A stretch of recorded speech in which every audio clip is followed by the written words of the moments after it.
जों दिनैनि बे जोंनि क'क्राझार जिल्लानि सथादाबारि गामिनिफ्राय जों बुंदों।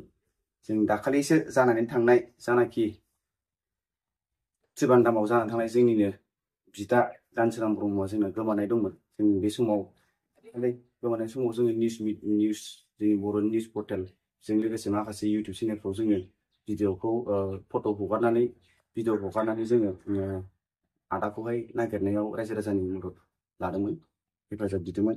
दा बिथाङा आदाया जोंनिया माबायाव त्रिबान्धामाव दाखालि गोमानानै दंहैयोमोन।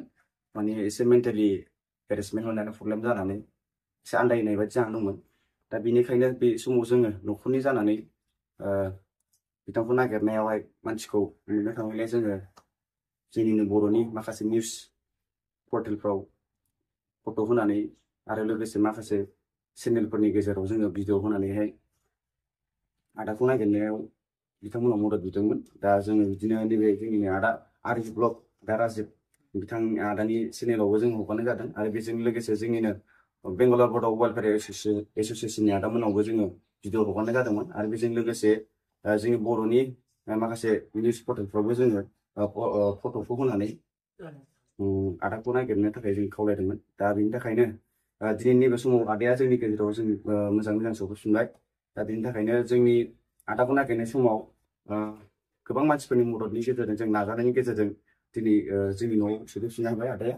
बे समाव आं साबायखर बावनो सानदों जाय बिथाङा दिबित स्वरगियारि बिथाङाबो जोंनि क'क्राझार माबानिनो बिटिसिनिनो बड'लेण्डनिनो हावलि साइडनि भबानिपुर एरियानि दिबित स्वरगियारि ब्रादारा गावनि खस्थ' बा टाइमखौ गारनानैबाबो खस्थ' मेंनाय बानायखौ गारनानैबाबो आदाखौ लायनायाव गोबां हेफाजाब खालामबाय। दा बेनि थाखायनो ब्रादारनिसिम रोजा रोजा साबायखर थाबाय। आरो बेजों लोगोसे जोंनि नैबे आदा राजिब जायखौ जों आरबि ब्लग होननानै बयबो सिनायखायो। दा बिथां आदायाबो गावनि बेसेन गोसा समखौ गारनायजों लोगोसे मेंनाय बानायखौ दोननानै जोंनि नैबे आदाखौ लाबोनायाव गोबां हेफाजाब खालामबाय। बेनि थाखायनो आदानिसिमबो रोजा रोजा साबायखर थाबाय न'खरनि जानानै। आरो बेजों लोगोसे जानाखि फंबाय बिमल बर' आरो बेजोंनो सासे लोगो दंबावोमोन फंबाय। दा बिथांमोनाबो गावसिनि बेसेन गोसा समखौ गारनायजों लोगोसे गावसिनि खस्थ'खौ दोननानैबाबो जोंनि आदाखौ लाबोनायाव गोबां बिथांमोनाबो हेफाजाब खालामदों।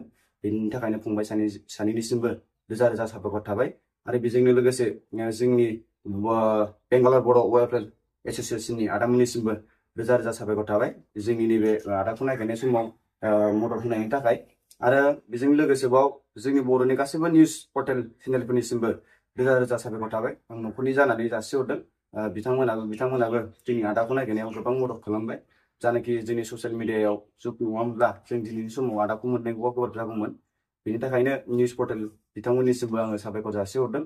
आरो बेजों लोगोसे जोंनि रायजो राजा बिथांमोना निउसखौहाय स्प्रेड खालामनानै माने शेयार खालामनायनि गेजेरजों शेयार खालामनानै जेनेबा मानसिफोरनो मिथिहोनानै जों दिनै मोनफिननो हाबाय। बेनि थाखायनो रायजो राजा बिथांमोनखौबो आङो रोजा रोजा साबायखर थादों। जोंनि नैबे गामिनि न'खरनि जानानै आङो बिथांनि आदानि फंबाय जानानै आं माने रोजा रोजा साबायखर जासिहरबाय। गासैनिसिमबो दिनैनि जोबनायाव फिन खेनसेबाव आदाखौ नागिरनाय समाव हेफाजाब खालामनाय गासैबो रायजो राजा बिथांमोननिसिम न'खरनि जानानै आरोबाव फिन खेनसेबाव साबायखर बावनायजों लोगोसे आदाखौ मोनफिनबाय होननानै आं बे समावनो रायजो राजा बिथांमोननो फोरमायहरनाय जाबाय। दा बे समाव आदाखौ लाबोनाय समाव माबायदि खस्थ' एसे मा खालामनांदोंमोन नैबे जोंनि आदा राजिब आरबि ब्लग बिथांखौ फंनैसो बुंनो थाखाय आङो खावलायनाय जाबाय।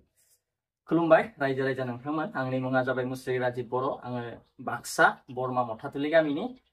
गिबियावनो आङो माने जोबोद गोजोननाय मोनदों आरोना दिनै माने आदैखौ माने बेसिम दोनफैनो हानानै। मानो होनना बुङोबा जोंनि बर'निनो आंनिनो सासे बिफा महरै माने सानो आरो आङो गासैखौबो।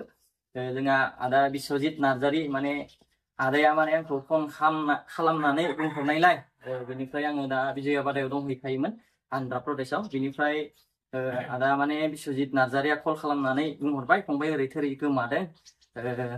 आदैनि नामा दानसोरां दानसोरां ब्रह्मआ माने गोमानानै दङ, ओमफ्राय केरेलायाव ओरै थोरै जानानै दङ। बिदि खोनानाय लेखानो आङो थिगनो माने आंनि फंबाय सानै थायो आरोना माने फंबायखौ माने कल खालामबाय मानसि ओरै गोमानानै दङ आदै सासे त्रिभान्द्रामाव। बेनिफ्राय आङो कल खालामनाय लोगो लोगोनो आंनि फंबाय सानैया हरनि मथा मथि 12थायाव रेल स्टेशन सहैयो आरो ना बिनिफ्राय फुंनि 3टा बाजियाव बिसोरो ट्रेन गाखोयो ट्रेन गाखोनानै बिनिफ्राय 12था ना 1टा बाजियाव थिग माने त्रिपुरायाव सहैनानै बिनिफ्राय आलैखौ चेन्नाइहालागै लाबनाय जायो आरो ना फंबायमोना ओमफ्राय आरो आङो माने विजयाबादानिफ्राय चेन्नाइ थाङो हरनो बेनिफ्राय चेन्नाइनिफ्राय आलैखौ माने क'क्राझारसिम लानानै फैनो हायो आरो फैनाय समाव जेबो उसुबिदा जायासै मोजाङै मोजां सफैनो हाबाय बेखौनो बुंनानै आं फोजोबबाय गोजोन्थों दा बे समाव जोंनिनो एबसुनि आदामोनाबो बिथांमोनाबो गोबां हेफाजाब खालामबाय बेनि थाखायनो आदामोनखौबो आङो न'खरनि जानानै साबायखर बावबाय दा जोबथारनायाव बेनोसै जों बिदिनो रायजो राजा गासैबो मदद होलायनांगौ बेबायदिनो होलायनानै जों दिनै रायजो राजानि हेफाजाबाव आरो मदद खालामनो जाबाय बर' हारिनि जै